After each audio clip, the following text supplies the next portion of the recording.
Welcome, hello. I am live streaming from outside today. Yay! We'll try to do more of these. Anyway, we're going to talk about what it's like to go no contact with a narcissist. And where I am, it's kind of echoey because there's rafters, see? So we'll just do this. Anyway, going no contact with a narcissist, what to expect. So here's the thing, people have said and have requested this video because they said there's nothing out there to describe what it is you're going to go through, that you're being hit with something that you have no way to prepare for and no way to have any way to know if what you're feeling is normal or what you're feeling is extreme or whatever, so to feel like what you're feeling is validated. So let's talk about that. So my name's Lise Colucci. Hit the thumbs up, hit subscribe.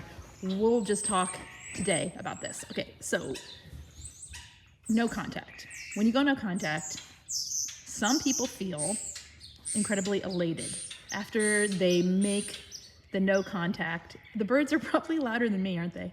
They're like nesting up there. Okay.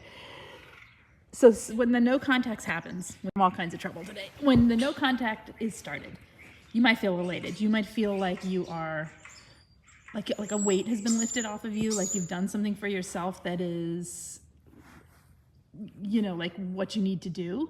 And you might feel like this rush of energy, this fantastic feeling. Not everyone gets this, so some people feel this. And then the grief sets in, and you might feel a crash or a decline in the good mood, or like the grief, as the stuff happens in your life and you see how much time you've wasted and how much energy you've put into this toxic person and how unfair the whole situation is, that can set in, and that's totally normal.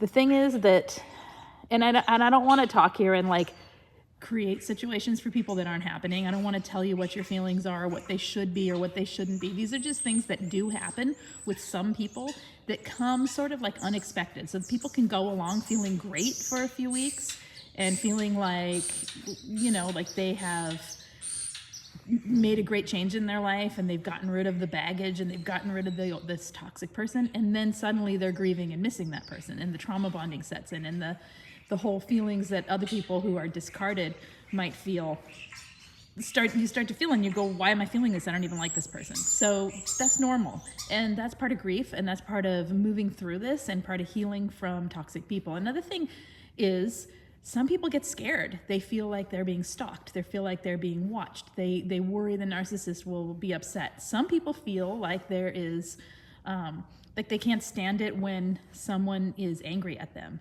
And so they feel like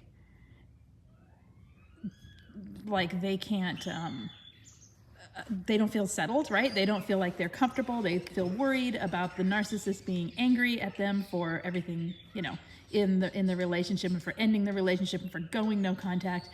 If you're going no contact with a parent, you might feel guilt. You might feel extreme guilt because obviously society says that's not the right thing to do, to not talk to your parent, right? But, sorry, those birds.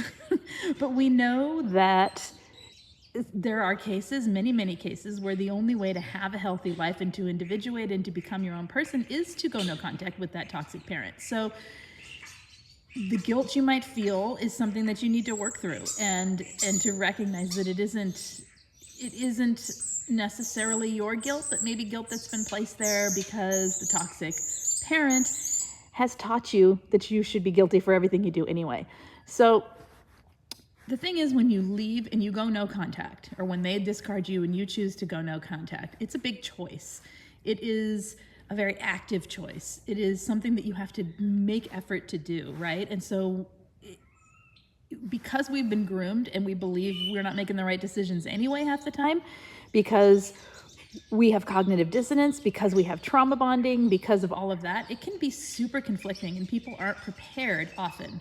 So this is one reason to get support. Find a group somewhere. Find something for yourself that gives you the support and the peer support or coaching support or therapy support that you need, so that you can get through this a little bit smoother and at least be able to get validation for the strange feelings aren't what you expected to feel. A lot of people really expect to feel like they just feel great and that's it, right? Or they expect to feel terrible and they don't, and they wonder what's wrong with them. So whatever you're feeling is what I'm getting at is okay. Whatever you're feeling when you're going through this is what you individually, personally are feeling, and it's okay.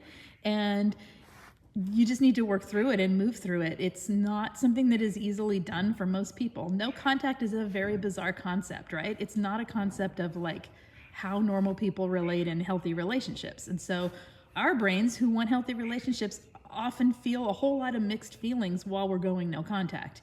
And totally normal.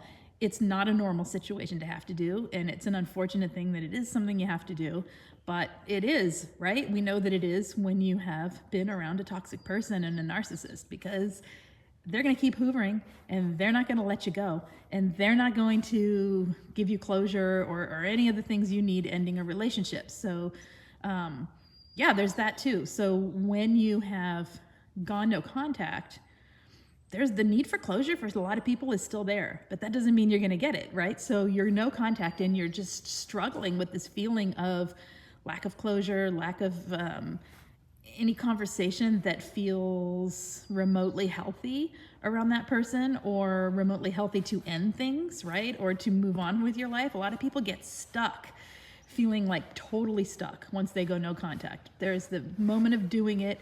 There's all the feelings and the fears and the anxieties and all of that. And then beyond that, some people just feel stuck, like they can't move forward and they can't progress with their life. And they feel like that no contact will stick them there. So some people, when they're no contact, they can go no contact and it's very difficult for them to get through it because they can't find the piece of healing that they need. They have to work through it. And a lot of people will reach back out at that point, break the no contact in order to see if they can figure out what it is. I'm not saying that's the safest way to do it, but it is something people do. I mean, I'm just telling you how I hear it. Okay. It's not something I would suggest without somebody by your side that knows how to help pull you out when you get sucked back in, because you will, because that's what happens with a narcissist. So I don't even know if anyone's here chatting. I don't think so. This is the quiet day.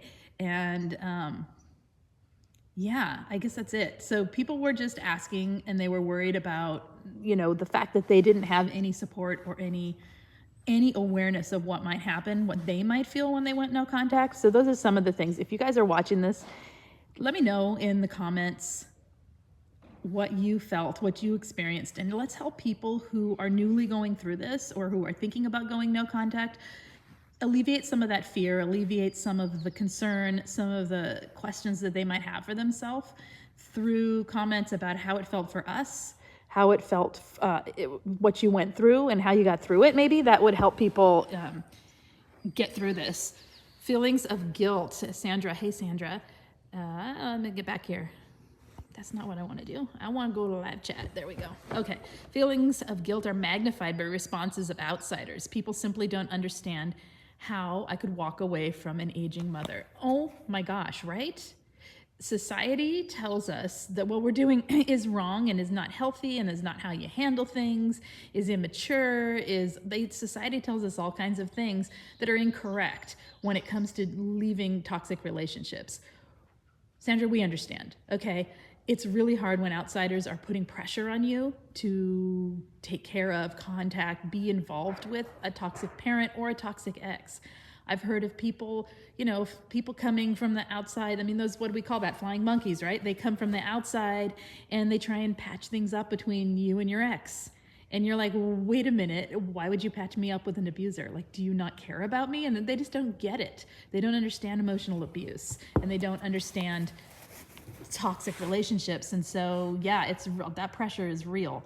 And that's another reason having peer support can help, because when you say that and we go, oh yeah, don't listen, it's okay, we gotcha, it can help you.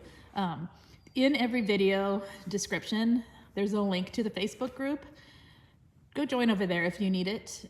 That's a free support. It's peer support. I'm over there every day, so I'm there to help as well. But people help each other. So head over there if you need it. Okay. There's also links to coaching and group coaching there if you need it. And then obviously, if you have someone else that resonates with you, talk to them. Okay. Find help if you need it. And you're going through this and you're struggling, because you don't need to struggle with this alone. And there are times in life when we do need support, and that's okay. Yeah, is any more chat going on here? Let's see. That's it. We're little today. This is totally spur of the moment. I sat down, I had an hour, and I thought, okay, let's do this. But the lighting's good, right? It's not bad. It's cold, but not bad. Okay. Anything else that we want to talk about with no contact? Going no contact. Guilt. Shame. Feeling lost. Feeling like you lost a part of your life, right? The grief that comes.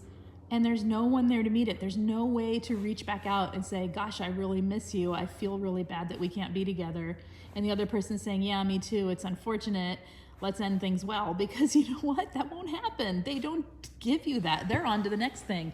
Or they're out trying to figure out how to secure more supply. Or they are thinking about how they're going to hoover you so they can get your supply. So yeah, that's not something that is, it's not something that easily or ever is met through a narcissist. So, okay guys, I will head out here in a minute. I just wanted to give some words about what it feels like with I almost said no closure, because that's with no contact with a narcissist. And like I said, if you have gone through this, if you've experienced this, let us know in the comments section, and let's help other people who are feeling lost right now, okay? I will be back next week with a more proper live stream. If not tomorrow, I'm not sure. This week is weird. And I'll see you next time. Otherwise, I'll have more videos as well. So take care, hit the thumbs up, hit subscribe, and let me know what you want me to talk about so I can help you guys get the information you need to help you recover and heal and understand and thrive in your life and transform your life into what you want it to be, okay? Take care. Bye-bye.